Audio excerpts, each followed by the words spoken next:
আল্লাহ নবী সাল্লাল্লাহু আলাইহি ওয়াসাল্লাম কসম খোদার হাদিসের মধ্যে আছে, নবীজি নিজে নবীর মেয়ে ফাতেমা রাদিয়াল্লাহু তাআলা আনহা বলেন, ফাতেমা কি নামাজি ছিল না বেনামাজি?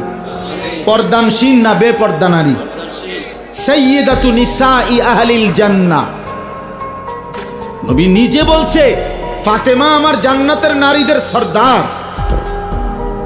সেই ফাতেমার ঘরের দরজা আল্লাহর নবী সাল্লাল্লাহু আলাইহি সাল্লাম ফজরের নামাজের সময় নবী নিজে ফাতেমার ঘরের দরজার কড়া নাড়তেন আর বলতেন, ইয়া ফাতেমা কুমি, ফাতেমারে আমার মা, নামাজের জন্য উঠো মা, কুমি লিসসালাহ, নামাজের জন্য উঠো মা, আনকিজি নাফসাকে মিনান নার, মা ফাতেমা জাহান্নামের আগুন থেকে নিজেকে বাঁচাও মা, ফা ইন্নী লা উগনি আনকে মিনাল্লাহি শাইআ। নবী বলতেন, ফাতেমা মুহাম্মদের মেয়ে বললে হাসরের ময়দানে আমি তোমার কোনো উপকার